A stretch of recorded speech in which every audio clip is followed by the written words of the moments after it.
Amém, irmãos? Bom dia. Tá dando para ouvir, não tá todo mundo? Tá dando para ouvir aí, André? Amém. Amém. Vamos convidar os irmãos. Eu queria convidar os irmãos para a gente ler Êxodo, fazer leitura bíblica. Êxodo 33, do versículo 7 a 11.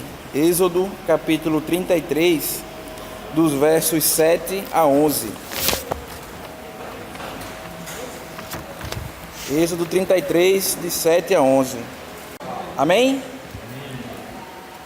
Ora, Moisés costumava tomar a tenda e armá-la para si, fora, bem longe do arraial, e lhe chamava tenda da congregação. Todo aquele que buscava ao Senhor saía à tenda da congregação que estava fora do arraial. Quando Moisés saía para a tenda fora, todo o povo se erguia, cada um em pé à porta da sua tenda, e olhavam pelas costas, até entrar ele na tenda.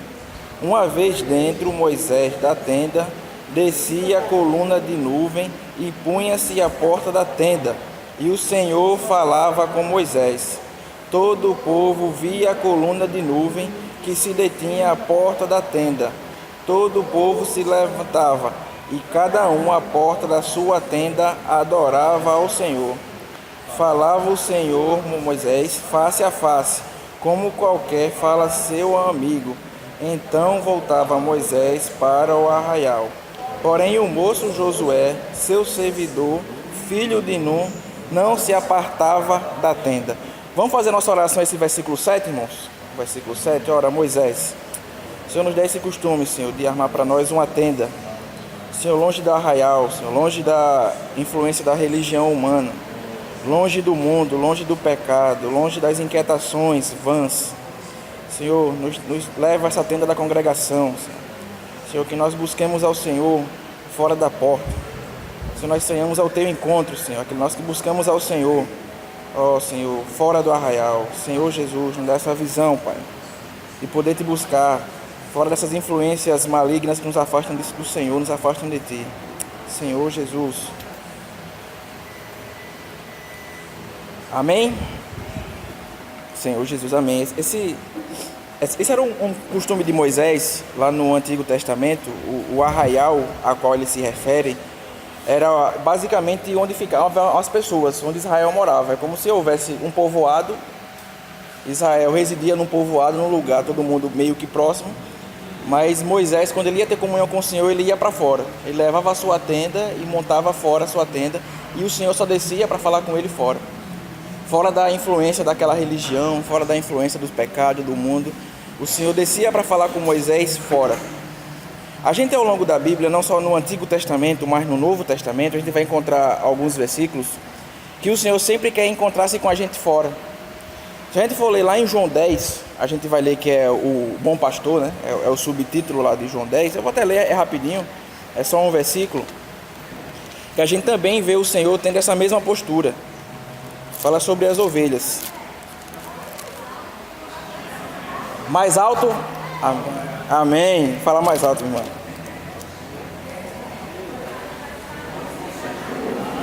Pronto. Agora vai. Pronto. Aqueles que buscam o Senhor, chega para... Vamos para fora do arraial aí, né?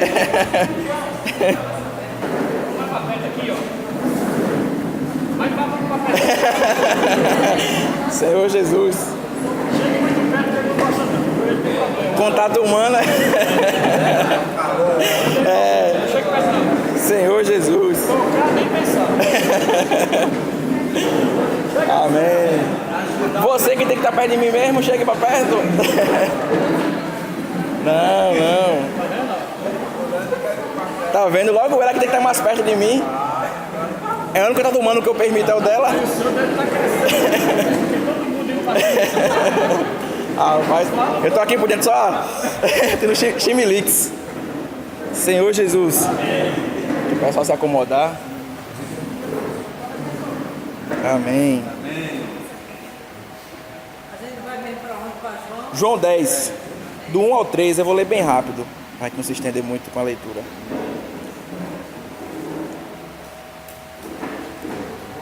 João 10, de 1 a 3.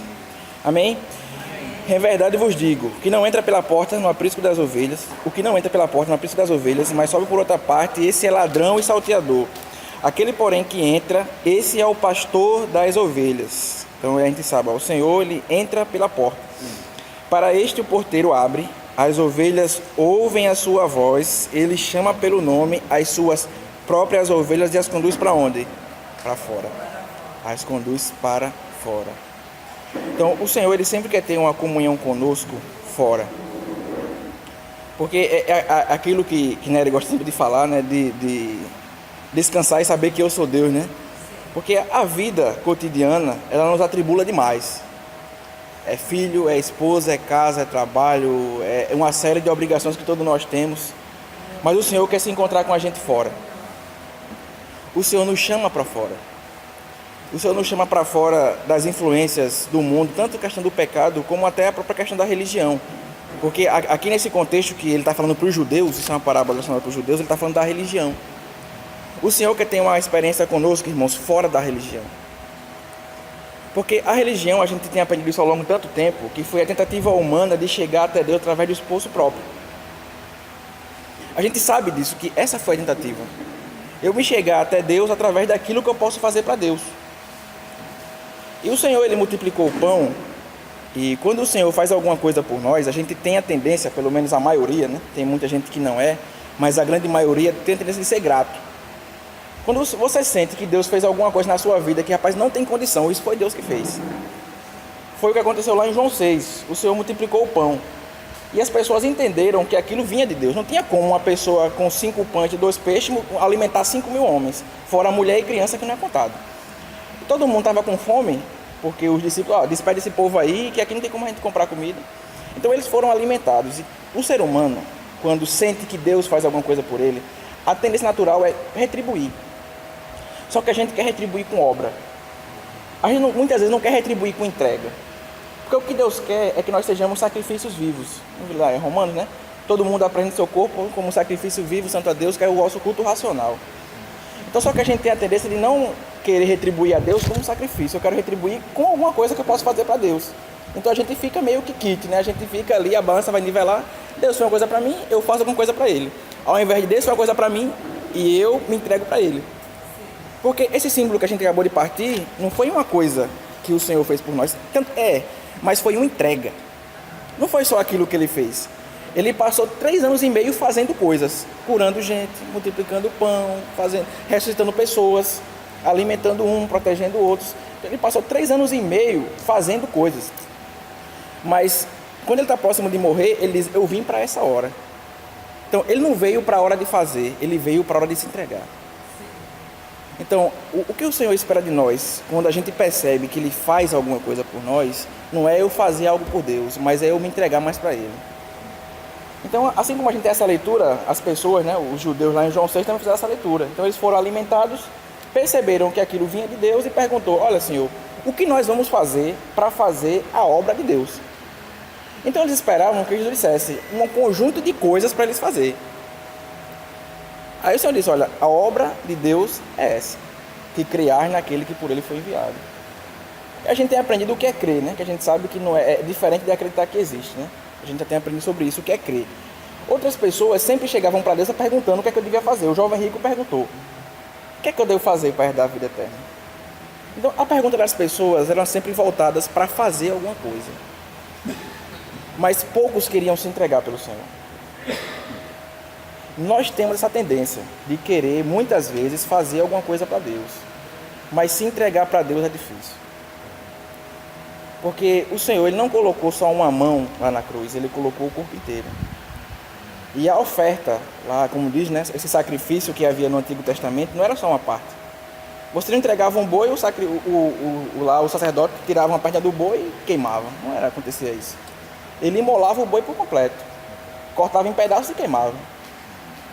Então, a entrega que o Senhor quer, claro que isso não é um processo que acontece de uma vez, isso é gradativo. Mas o Senhor quer que a gente seja mais entregue a Ele hoje do que a gente foi ontem. Quer que a gente seja mais entregue a Ele amanhã do que a gente é hoje. Porque, olha, os irmãos lá na Macedônia, quando eles quiseram ofertar, para os judeus que eram mais pobres do que eles, ou tão pobres quanto lá na Judéia, Paulo diz que eles se entregaram primeiro ao Senhor e depois a nós. Então não dá, quando ele diz nós, é a causa de Deus. Então não dá para a gente ser entregue à causa de Deus sem ser entregue a Deus. Deus quer que a gente seja em causa dele também, mas em primeiro lugar ser entregue a ele. Porque se eu não for entregue a ele, eu jamais vou ser entregue à causa dele. Embora que pontualmente eu faça algumas coisas para ele. Porque todos nós temos a convicção e a consciência de que o Senhor tem feito muito por nós. Então a gente sente que meio até que a palavra compelido, né, meio que assim, não diria forçado, mas a gente sente incentivado a fazer alguma coisa para Deus. E quando eu percebo que Deus ele agiu na minha vida por alguma coisa que foi miraculosa, a minha tendência é fazer alguma coisa para compensar. Mas fazer alguma coisa para Deus nunca vai compensar. O que vai compensar é a gente se entregar para Ele. Porque foi isso que ele... se você ler lá em Pedro, Pedro vai dizer que nós somos um povo de propriedade exclusiva de Deus. Eu vou aumentar a santa.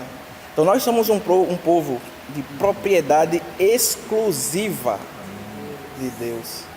Propriedade. Então, por exemplo, eu acho interessante, tem alguns restaurantes que diz que você não pode estragar comida, que se você estragar, eles vão pagar uma taxa. Mas, assim, pra mim não tem muito sentido, porque se eu paguei por aquela comida, eu posso fazer o que eu quiser dela. Não é? Se eu quiser, claro que não é certo? Não estou dizendo isso, que é certo você estragar comida, não é certo. Porque tem gente passando fome. Não é isso que eu estou dizendo aqui. O que eu estou dizendo é que se eu pago por uma coisa, ela é minha, eu posso fazer dela o que eu quiser.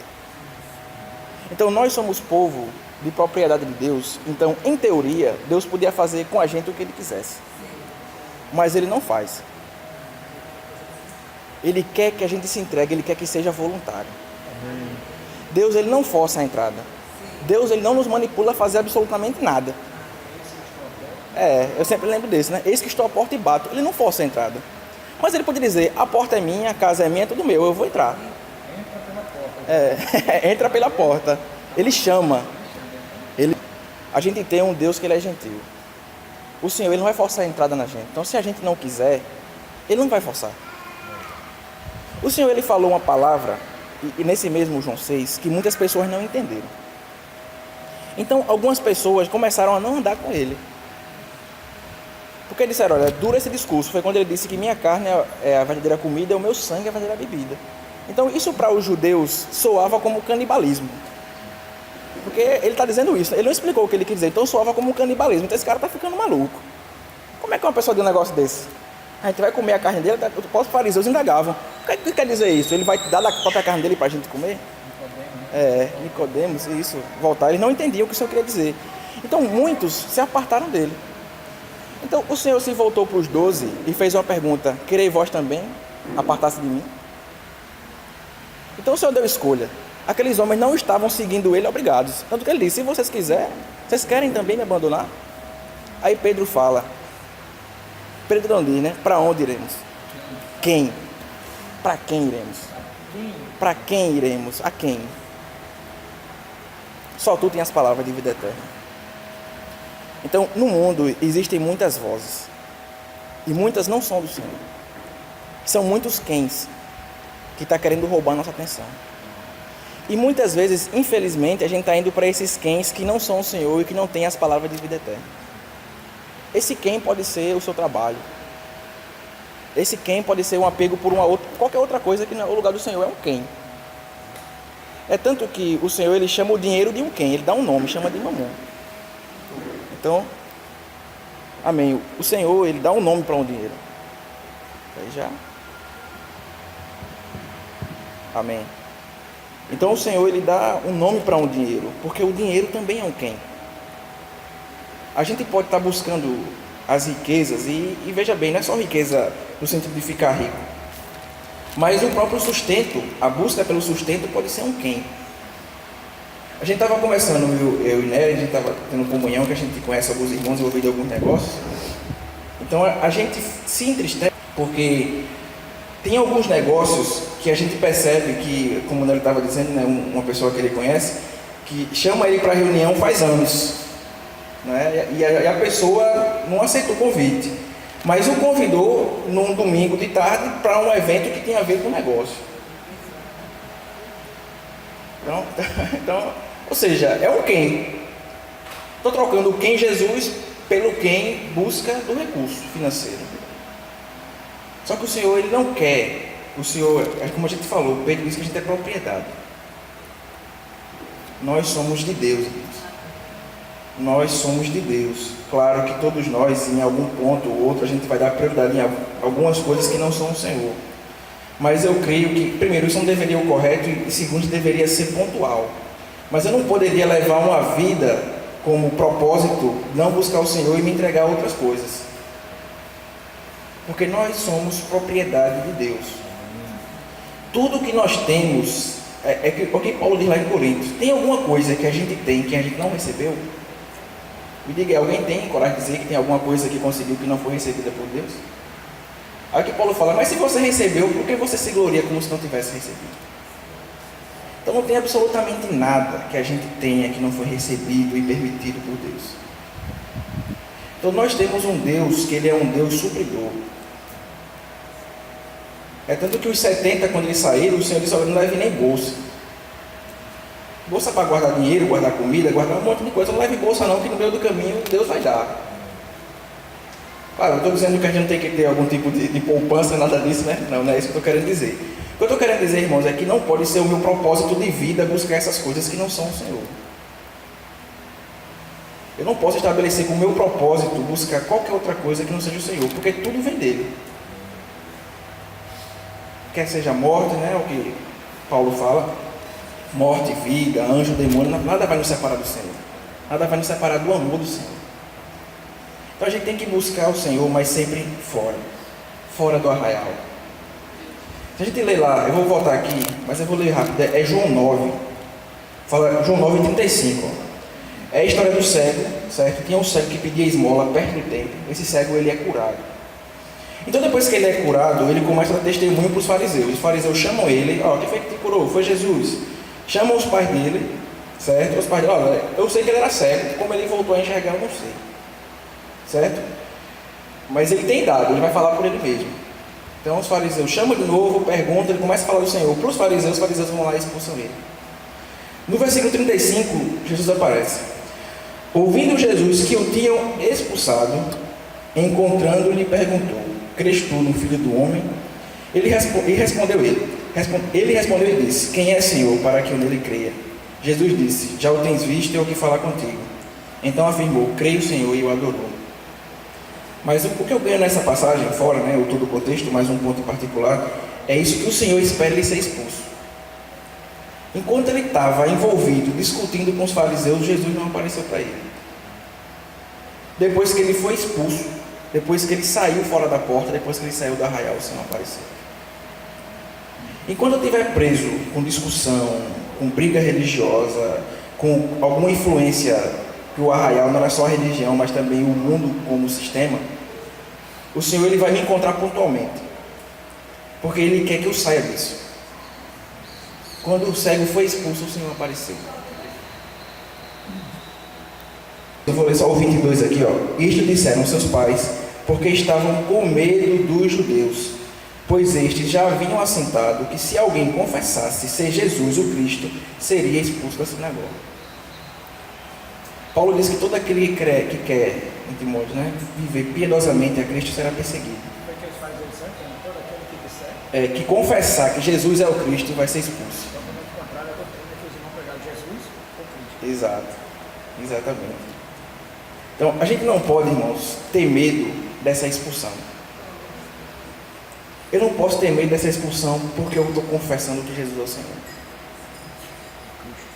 Porque olha, uma coisa eu tenho certeza, se você for uma pessoa, nos locais que você se relaciona, for uma pessoa que nunca confessar isso aqui, possivelmente você não vai ter problema. Mas quando você se posiciona pela palavra e pelo Senhor, você vai ter. E é isso que o Senhor exige, que a gente se posicione por Ele e pela palavra. É aquela história, né? Aquela história que os irmãos sempre contam. Uma pessoa se converteu numa empresa e foi pregar para uma outra pessoa. Aí esse irmão falou, tá falando isso por quê? Eu já sou crente faz 10 anos. Você nunca falou para mim? Esse tempo todo a gente trabalha junto, você nunca disse isso. Eu tive que ouvir de outra pessoa lá fora. A gente passa o dia inteiro junto aqui. Já faz 10 anos a gente todo dia, o dia todo junto, e você nunca falou isso. Tive que ouvir por outra boca. Então nós fomos chamados para anunciar essa palavra. Eu não posso ter medo, irmãos, de a minha posição em Cristo se vai de alguma forma, porque vai causar algum escândalo em algum momento. Porque Cristo, ele diz que aquele que veio causar, vocês cuidam que eu vim trazer paz, mas eu vim trazer espada. Porque os inimigos do homem serão da própria casa. Vai ser o pai contra filho, nora contra sogra.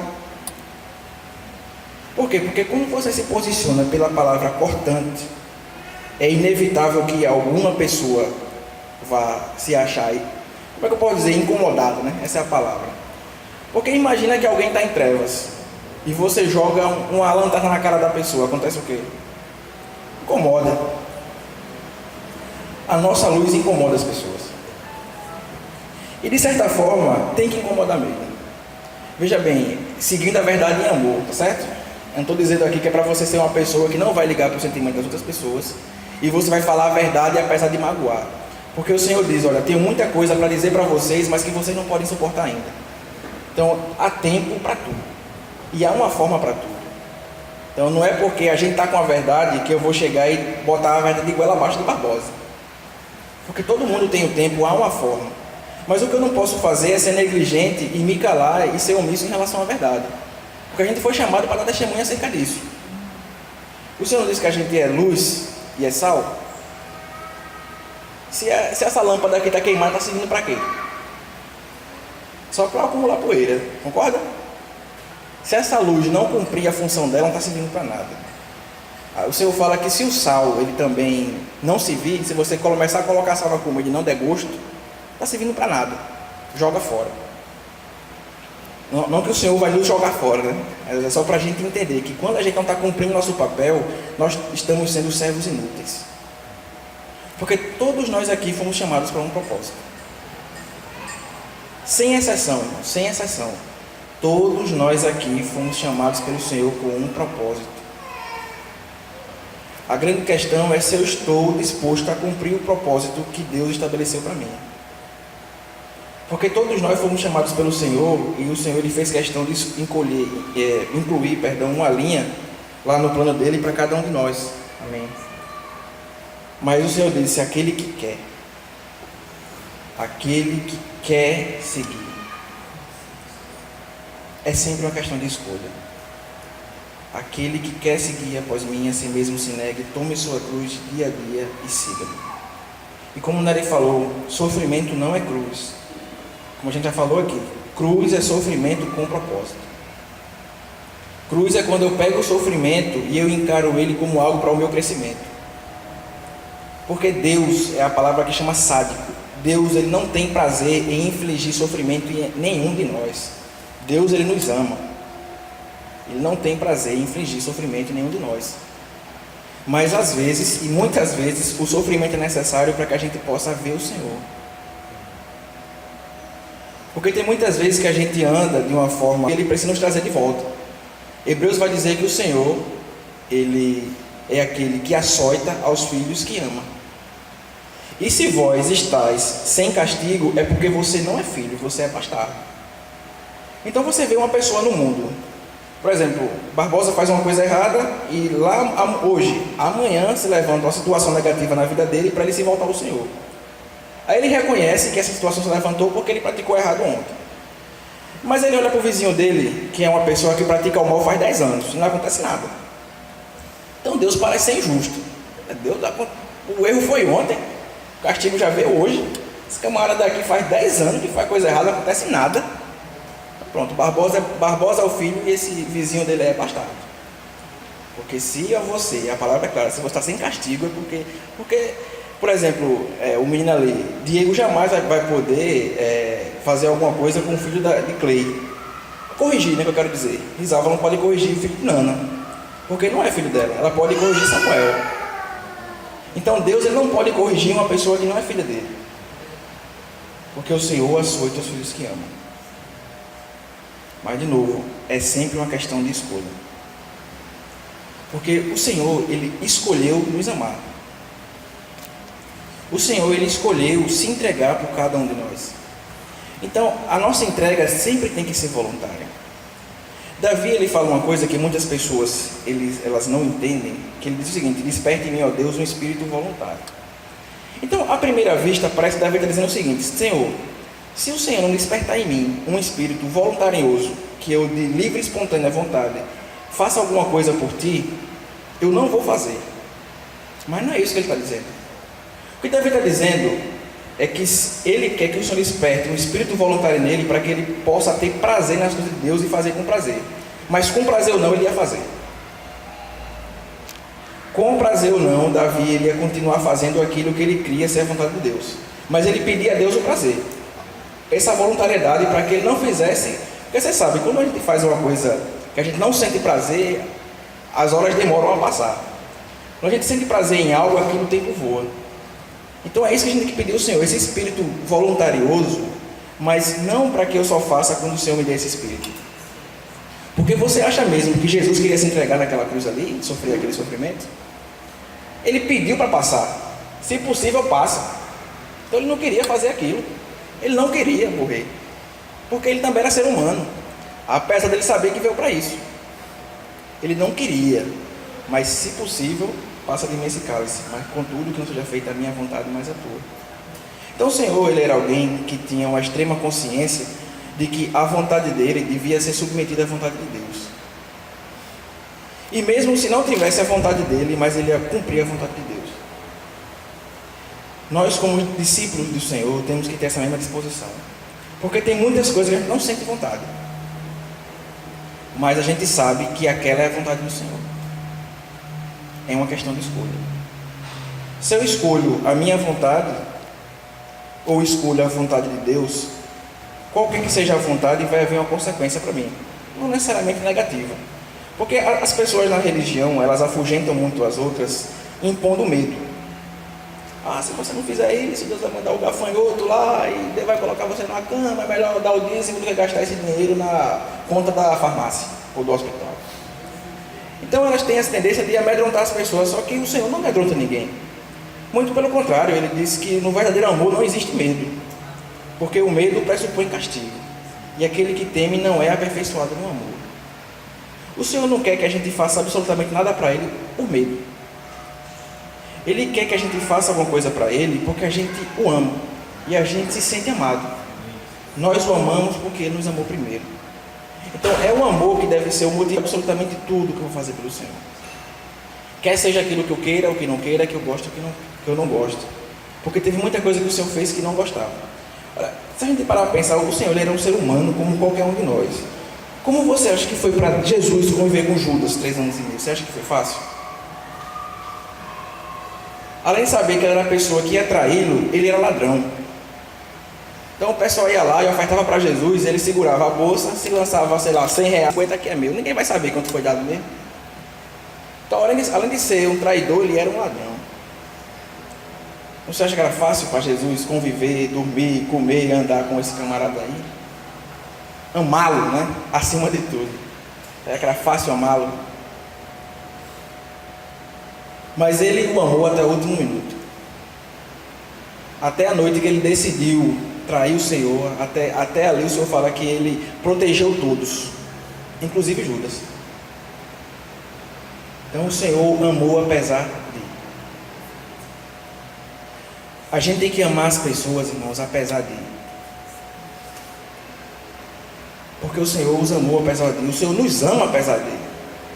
Porque imagina, eu pelo menos falo por mim, né? Muitas vezes eu me sinto, eu até falo, Senhor, se eu fosse o Senhor, eu já tinha me castigado muitas vezes. Mas eu oro ao Senhor e agradeço por essa misericórdia que é tão grande. Eu acho que se todo mundo fosse sincero, a gente vai reconhecer isso também. Senhor, como a gente é negligente. Como a gente sabe que o caminho é para a esquerda, eu vou para a direita. E o Senhor tem misericórdia de mim. Então o Senhor nos ama apesar de ir. Então como é que eu não vou amar Néria apesar de ir?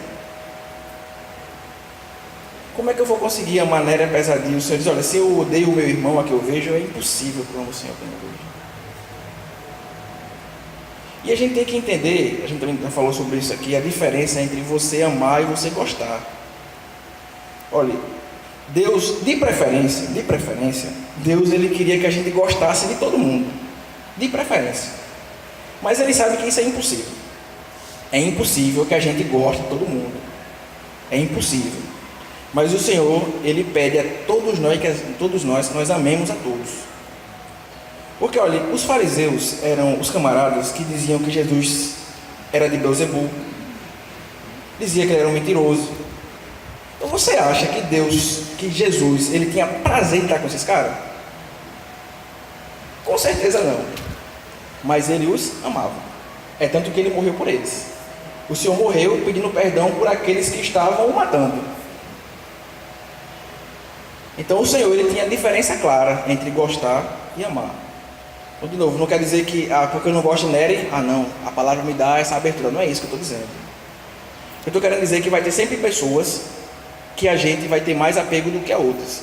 Jesus era Pedro, Tiago e João. Isso é inegável, ou não? Transfiguração, chama Pedro, Tiago e João. Teia de Tiago e João. E os próprios Pedro, Tiago e João percebia isso. Tanto que Tiago e João pediu: eu quero sentar do teu lado esquerdo e do lado direito. Então eles percebiam: esse cara aí está gostando mais da gente. Vou fazer meu nome agora. Então, quando a gente sente que o Senhor está gostando muito da gente, é a hora de pedir alguma coisa. E a gente tem essa tendência, né? O Senhor, quando ele estava prestes a acender o céu, muitas coisas que as pessoas podiam perguntar, né? Senhor, revela essa palavra, revela aquilo, revela aquilo outro. Os discípulos perguntaram quando era que o Senhor ia restabelecer o reino a Israel. Ou seja, quando é que você vai resolver o meu problema? Muito boa essa palavra, interessante demais isso que você fez, curar gente é ótimo, expulsar demônio, multiplicar pão é ótimo, mas quando você vai resolver o meu problema, que são os romanos? Quando é que você vai tirar os romanos? E a gente vive pedindo o tempo todo para Deus tirar os romanos da nossa vida. Porque os romanos, a gente entendeu o contexto histórico, eles estavam dominando Israel. Então Israel não era livre, estava domínio de Roma. Então os romanos naquele momento era o problema principal deles. Então eles estavam preocupados: Senhor, resolve o meu problema. Foi isso que Nery falou em relação ao hino. Muitas vezes a gente pede ao Senhor: Senhor, resolve o meu problema, resolve o meu problema, resolve o meu problema. Mas a gente não ora para Deus, para que o Senhor trabalhe em nós, para Ele que nos mostre por que aquele problema se levantou e o que o Senhor quer com aquilo. A gente simplesmente quer ser livre daquilo que está nos afligindo, sem sair daquele problema com uma consciência. A gente só quer sair. Nós só queremos sair do problema sem adquirir o crescimento que aquele problema foi mandado pelo Senhor para gerar em nós. Obviamente nenhum de nós gosta de problemas, mas Pedro vai dizer que a gente vai ser afligido, não estreis o fogo ardente. É inevitável que as coisas vão se levantar aqui nessa existência. A questão é: eu estou recebendo isso como um sofrimento e não está criando consciência, estou criando consciência a partir daquele sofrimento? Porque cruz é sofrimento com propósito. Porque sofrer, a raça humana sofre. Mas a grande maioria não reconhece que aquilo poderia estar sendo usado para se chegar mais próximo do Senhor. Pior como? Sai do sofrimento pior do que quando entrou nele, né? Amém. Realmente tem esse tipo de pessoa, né? Que sai do sofrimento pior do que quando entrou nele. Nós não podemos ser assim. Tudo, a palavra é clara, todas as coisas cooperam para o bem daqueles que amam a Deus, daqueles que são chamados segundo o seu propósito. Então é todas, a palavra ela é bem abrangente, é coisas boas e coisas ruins. Então coisas boas e coisas ruins vão acontecer com a gente, isso é inevitável. A grande questão é como eu encaro todas as coisas. Eu encaro murmurando, porque se você for ver os israelitas lá, eles encaravam cada sofrimento como uma oportunidade para reclamar de Deus. Faltou água, você tem para morrer de sede. Faltou comida, estava bom lá, que era pepino e cebola. E esse sol escaldante, lá eu tinha um teto sobre a cabeça. Então cada sofrimento era uma oportunidade para eles reclamar de Deus. É por isso que todos eles morreram, com exceção de Josué e Caleb. Já imaginou 2 milhões de pessoas, 2 milhões, só sobrar 2 pessoas? Bem que a palavra diz que são poucos, né? O caminho é estreito, a porta apertada e são poucos os que acertam por ele. A palavra é bem clara, são poucos. Se 2 milhões sobrar 2, é 0,001%. Mas porque foram os dois que escolheram não murmurar. Foram os dois que viram, porque as mesmas coisas que aconteceram com esse 1.900.000 e tantos mil aconteceram com esses dois. Mas eles encaravam o sofrimento de uma forma diferente. Esses dois eles foram enviados para espiar a terra e viram os mesmos gigantes. Eles viram as mesmas dificuldades. Enquanto o 10 dizia, eles vão comer a gente como um gafanhoto, porque eles são bem maiores que nós. Mas os dois viam ao Senhor. O Senhor, eles confiavam e criam na promessa que aquela terra ia ser deles, e tinha sido Deus que tinha dito. O cara com 80 anos destruiu 3 gigantes, né? Como é que pode? Não fazia negociar. Deus mandou. Ele podia pegar aqueles 3 vou ficar aqui na terra, vou dar uma porção a tu, e vamos ficar aqui vivendo bem.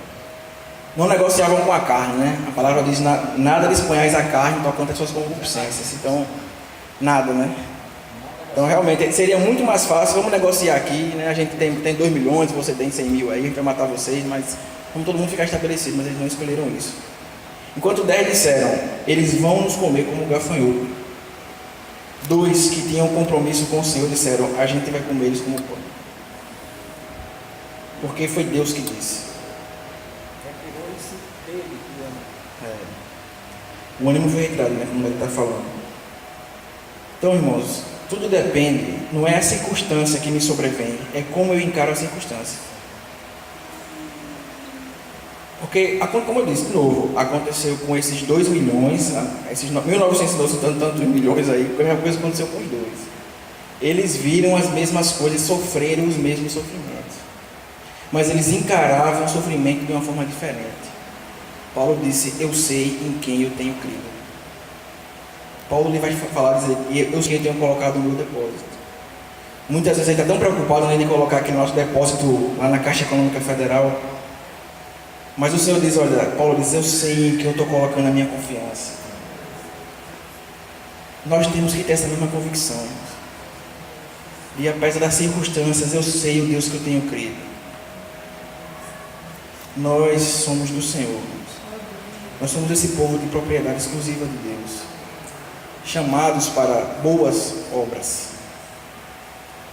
Mas o Senhor primeiro, Ele quer que a gente se entregue para Ele, que a gente saia do arraial dessas influências humanas, essa influência da cultura, essa influência da religião, mas para que a gente possa buscar o Senhor de uma forma pura e sincera, para que a gente possa encontrar fora da porta. O Senhor ele foi crucificado num monte chamado Golgotá, que ficava fora de Jerusalém, ficava fora da porta. Hebreus vai dizer que a gente tem que sair fora do arraial, ir ao Senhor, né, em direção, vou até ler aqui para terminar, Hebreus 13:13.